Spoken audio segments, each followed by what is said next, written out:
2001 साली मराठी रंगभूमीवर गाजलेले परेश मोकाशी लिखित दिग्दर्शित मुक्काम पोस्ट बोंबिलवाडी या नाटकाचे रूपांतर परेश मोकाशी यांनी चित्रपटामध्ये केले आहे आणि नवीन वर्षाच्या पहिल्याच दिवशी हा चित्रपट प्रदर्शित झाला आहे। चित्रपटाचं नाव आहे मुक्काम पोस्ट बोंबिलवाडी। या चित्रपटाचा रिव्ह्यू आपण या व्हिडिओमध्ये करणार आहोत। मुक्काम पोस्ट बोंबिलवाडी। एलिझाबेथ एखाद्याची हरिश्चंद्राची फॅक्टरी आणि माझा सर्वात आवडता चित्रपट वाळवी या चांगल्या चित्रपटानंतर मुक्काम पोस्ट बोंबिलवाडी या चित्रपटाचा ट्रेलर पाहिला आणि त्यानंतर ह्या वेगळ्या कॉन्सेप्टमुळे उत्सुकता निर्माण झाली। पण हा चित्रपट पाहिल्यानंतर समजलं की परेश मोकाशींच्या आधीच्या चित्रपटाच्या तुलनेत हा चित्रपट कमी पडतो। इतिहासातील इंग्लंडचा पंतप्रधान चर्चिल आणि जर्मनीचा हुकुमशाह हिटलर ही खतरनाक कॅरेक्टर वेगळ्या युनिव्हर्समध्ये विनोदी भोळे असले तर त्या युनिव्हर्समध्ये काय होईल हा या चित्रपटाचा मुख्य आणि युनिक कॉन्सेप्ट आहे। प्रॉब्लेम हा वर्ड माझ्या डिक्शनरीत नाही आणि शुद्ध मराठीतच बोलतील। विन्स्टन चर्चिल मराठी आता विन्स्टन चर्चिल नाव आहे ना माझं, ते कसं ट्रान्सलेट करणार? आता पाहूया चित्रपटाची कथा 1942 ते 1945 म्हणजे दुसऱ्या महायुद्धाच्या काळातील आहे। भारतावर चर्चिलचे म्हणजेच ब्रिटिशांचे राज्य होते तर ब्रिटिशांचे जर्मनीचे युद्ध चालू होते। जर्मनीचा हुकुमशाह होता हिटलर। हा इतिहास कथेमध्ये घेतला आहे पण सर्व काही चित्रपटामध्ये घडतं ते विनोदी अंगाने। हिटलर अणुबॉम्बचं तंत्र शिकण्यासाठी एकटा विमान चालवत जपानला जातो। मी स्वतः विमान चालवत जपानला जाणार आहे। मी येत आहे, मला दडे बसतात, मला विमान लागतं। ते तंत्र एका डायरीत लिहितो आणि परत जर्मनीला जात असताना त्याच्या विमानाचा अपघात होतो आणि तो कोकणातील बोंबिलवाडी या गावात जातो। त्या गावामध्ये पुढील चित्रपटाची कथा चालते। गावात एक नाटक कंपनी असते, ती नाटक बसवत असते आणि त्याच ठिकाणी हिटलर जातो आणि जो काही विनोद निर्माण होतो। तुम्ही हिटलर ना? जर्मन बोला। It's been Adolf Hitler. वेर बिस डू?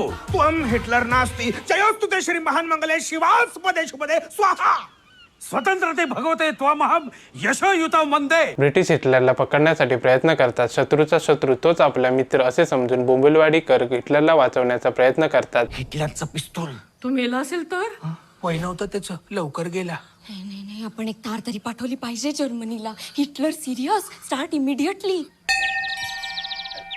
चर्चिल बोंबिलवाडीत आल्यानंतर हिटलर आणि चर्चिल यांच्यामध्ये होणारा विनोद, पुढे अणुबॉम्बचं तंत्र कोणाला मिळतं आणि त्यामुळे काय होतं, त्याचा बोंबिलवाडीवर काय परिणाम होतो, ही या चित्रपटाची कथा आहे। अणुबॉम्ब बनवण्याचा फॉर्म्युला आहे तो। मला द्या, मला हवाय। मग पहिल्यांदा भारताला स्वातंत्र्य द्या। या चित्रपटामध्ये लाऊड कॉमेडीचा वापर केला आहे। थोड्या प्रमाणामध्ये सिच्युएशनल कॉमेडी आहे। सर्वच पात्र लाऊड कॉमेडी करतात आणि त्यांची भाषा ही नाटकी प्रकारातील आहे।